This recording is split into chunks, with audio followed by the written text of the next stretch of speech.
Before we dive in, a quick note. Viewer discretion is advised. This story is purely for entertainment. The scene opens inside the ABC studio. Everything looks perfect. Bright lights hum softly above. The audience murmurs blend into a gentle buzz, and cue cards shuffle quietly in the host's hands. The air feels calm, safe, and carefully rehearsed. But beneath that calm surface, something unseen is beginning to stir. Clint Eastwood walks onto the set, a living legend, 94 years old, yet still carrying the kind of presence that silences a room. His shoulders are straight, his steps steady, his every movement deliberate. As he takes his seat across from George Stephanopoulos, the studio fills with quiet anticipation. George, as charming and smooth as ever, flashes that practiced TV smile, the same one that has comforted presidents and cornered senators. "Welcome back to the show, Clint," he says warmly, his tone calm but calculated. "Always a pleasure to have you here." Clint nods, polite and composed. His face remains unreadable, but behind those pale blue eyes, the same eyes that once stared down outlaws in dusty westerns, something sharp is watching, assessing. Something about the host's energy tonight feels off. The red light flashes on. Cameras roll. The audience claps on cue. To them, it's just another friendly interview, a Hollywood icon promoting a new project. But Clint senses the shift. The air grows heavier, the temperature drops just a little. "This won't be routine," George begins smoothly. "Your new documentary," he says, "explores what you call real American heroes, firefighters, teachers, soldiers. It's an inspiring idea." Clint's voice is calm, gravelly, confident. "Yeah, it's about ordinary people doing extraordinary things. Folks who put others before themselves. That's something I've always admired." The audience nods approvingly, a few claps break out. So far, so good. But George doesn't stop there. He looks up from his cue cards, eyes sharp. "In today's political climate," he continues, "don't you think that kind of message might come across as exclusionary?" The word lands like a quiet spark. Exclusionary. A pause follows. The air thickens. Clint doesn't flinch, but his eyes narrow slightly. Not in anger, but in understanding. He's been here before. Different kind of fight, same tension. "I'm not sure what you're getting at, George," he says calmly.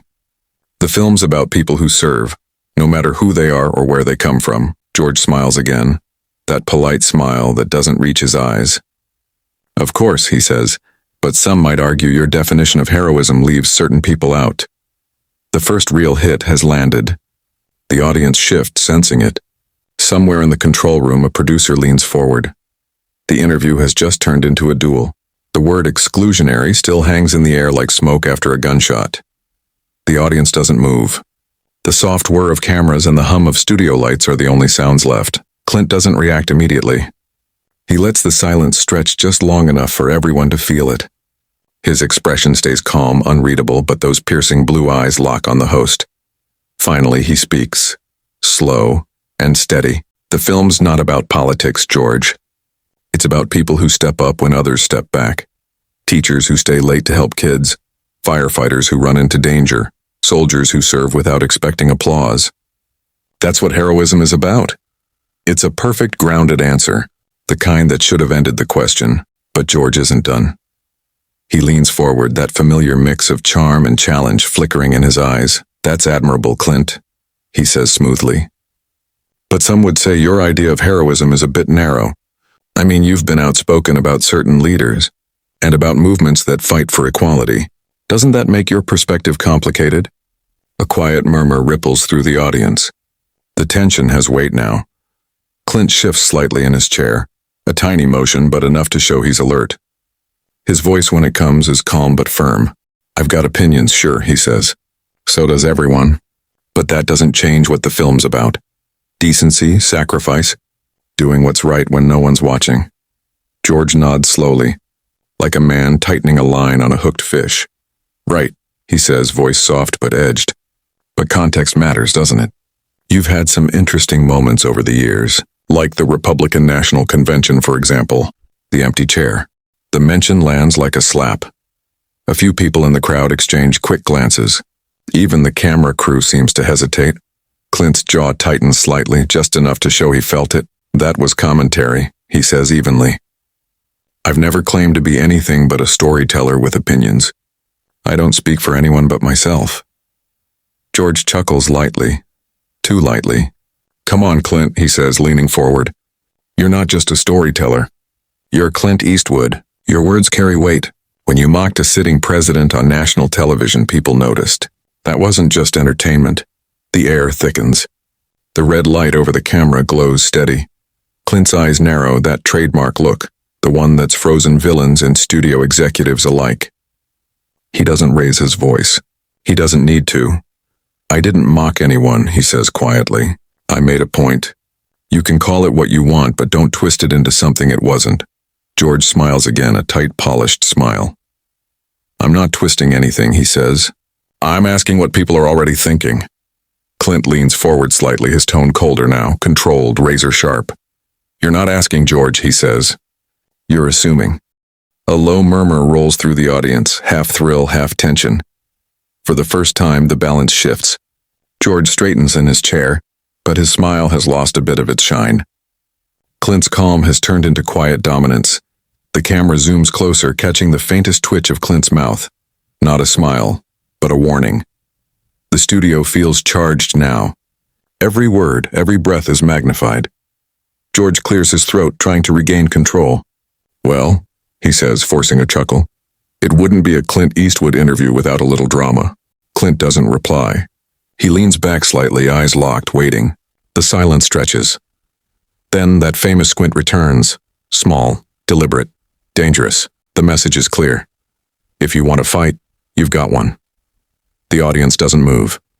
Even the air feels heavier, pulsing with unspoken challenge. The tension in the studio feels alive now.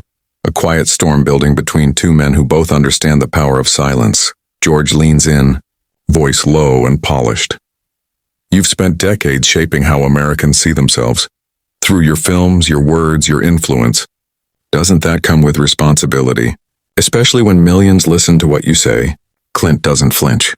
He leans back slightly, eyes steady. The right to speak, he says, his tone calm but edged with steel, is what makes this country great. Everyone has a voice. Mine's no different from anyone else's. George doesn't back off. But when your words divide, he interrupts smoothly. When they make people feel smaller or less American, doesn't that bother you? Each question lands like a jab, careful, sharp, meant to corner rather than to understand. The audience feels it too.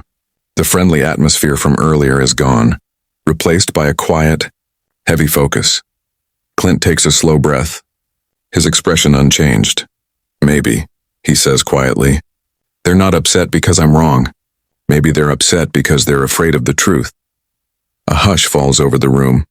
Even the control booth goes silent. George blinks just once. His rhythm breaks for a moment, but he quickly regains it. The truth, he repeats softly as if testing the word. Or your version of it? He leans forward, tone lower, pretending curiosity. Because Clint, sometimes context matters. Clint nods slightly, still calm. You're right, he says. Context always matters. But it's the first thing people throw away when they'd rather build a story than tell the truth. George tilts his head, eyes narrowing slightly. So you're saying the media is the problem? I'm saying, Clint replies evenly, that taking words out of an old interview and dressing them up for outrage doesn't make anyone smarter. It just makes people angry. George forces a small laugh, brushing it off, but there's tension in his jaw now. Come on, Clint. You can't deny that your comments on immigration, on social movements, those left a mark. Some say they did real harm. Now Clint leans forward, elbows on his knees, voice steady but with that unmistakable authority. You can say a lot of things, he says quietly, but you can't say I've ever told people what to think. I make movies. I talk, I listen. What people take from that, that's on them. George's smile fades. For the first time, his polished calm slips. So no regrets? He asks. Clint repeats the word slowly. Regrets? I regret that people stop listening the moment they hear something they don't like. The camera zooms in. Every wrinkle on his face, every flicker in his eyes tells a story of age, experience, and quiet conviction. He isn't angry. He's resolute. George shifts, trying to recover. That's a convenient answer, he says lightly. But when you speak, people listen. Doesn't that give you a moral duty? Clint's voice drops to a whisper, rough but unshakable. My duty, he says, is to be honest. Not agreeable. The line lands like a hammer. For the first time, George looks unsure. He fidgets with his cards, glancing down though he isn't reading them. Honesty is subjective, isn't it? He says, half to himself. Clint doesn't blink. Not when you live it, he replies simply. The room goes still again. The line echoes, calm, unforced but powerful. George clears his throat, forcing another uneasy laugh. You make it sound so simple. It is simple, Clint says. It just isn't easy. The cameras hum softly. The control booth stays frozen, afraid to cut the feed. George glances off stage, searching for direction. Then he looks back and smiles tightly. Well, he says, we're certainly having an interesting conversation tonight. But let's be clear. You've said things over the years that upset people. Would you say you stand by all of them? Clint's reply is quiet but sharp as a blade. You're twisting my words, George. You're not asking questions, you're building a case. The audience stirs uneasily. Everyone feels the shift. This isn't an interview anymore. It's a duel fought with sentences and silence. George forces a smile. No case, he says quickly. Just journalism. Clint's eyes don't move. Then you should know. He says softly. Journalism isn't supposed to sound like an interrogation. The room freezes. For the first time, it's the host who looks cornered. The red light above the camera burns steady. Every second of this moment is being captured, unfiltered, unforgettable. The air in the studio has changed. You can almost feel the silence, thick, heavy and charged.